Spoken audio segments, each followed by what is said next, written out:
Ladies and gentlemen, all the ships at sea, it is now time for another edition of the Tag Team Supremes Prediction Show. Here are your hosts, the two guys that has gotten their butts whipped more than Kute Kinte. Here is Justin Blank and the Cookie Monster. I am Justin Blank. To my left is the Cookie Monster, and all these flashing lights can mean one of two things. Either I have epilepsy, or it is time for the Tag Team Supremes Prediction Show! Woo! Yeah! Why am I the Cookie Monster? Because I think it's cute. And that's one thing you don't hear enough at these fights is another man being cute. I wonder why, really. It's true. I mean, look at who's that ref that everyone hates so bad? Big John McCarthy? No, that's not it. Steve Mazzacati? No. Herb Dean? You know what? I don't even know his name. All right. Anyway, we're tonight going to talk about UFC 85. Great show they've got going on tonight. They have seriously got 3 or 4 good fights in there, and it's all because Chuck Liddell, don't tell me if I got this wrong, he died. That's 100% accurate right there. Yeah. I think you'd hear more about that. They pulled off some kind of leg injury on that stuff, but he's dead. He's dead. The Iceman is really on ice now. Wow. I really pulled it together, didn't I? Thank you. He did pull it together. Excellent job on that one. Yeah. Just by the way, if any of the UFC fighters are watching, by that I mean the Ultimate Fighters on the show, stop being stupid. Seriously, next season they need to have the assistant coach as sock puppets so they'll keep the guy's attention. I swear to God, this season they have the dumbest fighters of all times. But what pisses me off is again, I probably previously mentioned this, but you're 30 years old on this show and you're acting like you're a big tough guy. If you're a big tough guy, you will already be somebody in the sport. Stop being an idiot. I thought the best part was the 2-part episode of them trying to get into a push door when they were trying to pull it. I can't figure it out. We're just locked out of the house, guys. I guess we're sleeping in a tent. All right, let's get to the fights. The first fight that we'll be talking about is Fabricio Werdum versus Brandon Vera. How come you punch Fabricio and Brandon Vera is just you got pissed off at him a couple weeks ago, you don't want to talk about it? I did get pissed off at him a couple weeks ago, right? I'm just saying there's a cell phone bill that came into question and he refused to pay it for me. Why does that sound like every episode of Judge Judy? Well, I thought it's always the same thing with Judge Judy. It's always, oh, when we were going out at the time, it was a gift, and now he broke up with me. I want my money. That sort of thing. And I'm not going to pay shit, all right? You should have me paying rent. But you know what you're getting instead? Trade. All right? And you damn well know that wasn't worth $700 a month. Anyway, okay. How can 15 minutes every 2 weeks be worth that?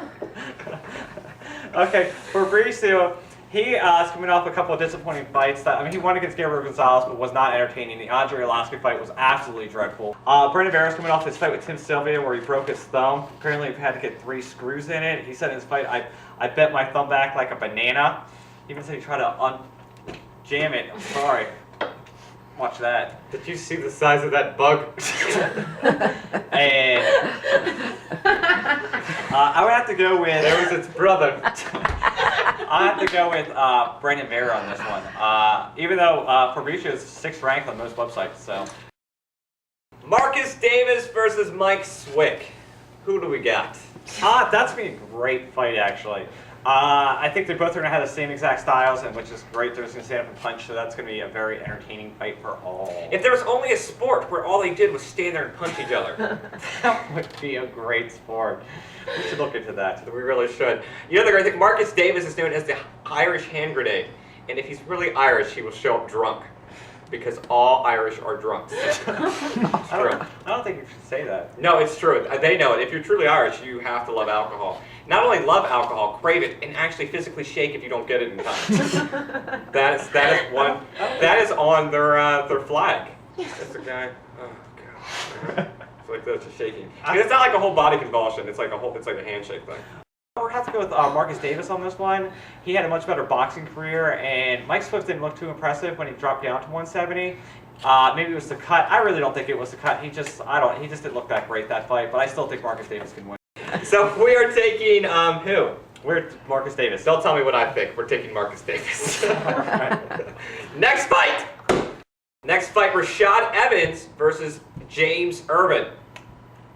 The great thing about Rashad Evans, he was supposed to be the headliner against Chuck Liddell. But now, I don't know what happened, but evidently Dana White said back of the bus because now his ass is dropped on the fight card. Talk about, I mean, he's fallen, like, I think he's like 4th on the fight card now. Talk about feeling bad. I mean, he's the headliner of the fight. Now he's fell down to James Irvin. It's really not a good fight for him because, actually, I mean, everybody's, Rashad Evans should win this fight. So, Rashad? I believe it's Rashad. You must be talking about his brother. Well, hell, I didn't name the kid. You know what I mean? I thought you were bragging earlier that you did. I just know I bragged earlier. I nailed his mom. That's all I was trying to say. That's good. But yeah. So obviously, James Irvin's going to try to stand up, and Rashad Evans is going to do his boring style of trying to grab people and throw them down, and so lay on top of them, and just say, "I'll win in 3 rounds." So I've been there. I've been there, man. I'm going to have to go with Rashad, whatever his name is, or whatever. My question is, James Irvin just knocked out Hughes and Alexander. In 8 seconds, tying the UFC record. And now he's fighting Rashad Evans. Yes. So what's James Irvin got against the brothers? Alright, that ends this segment. We'll go to segment 2 right now. You guys be good until we get back. And we will be watching you at home right now.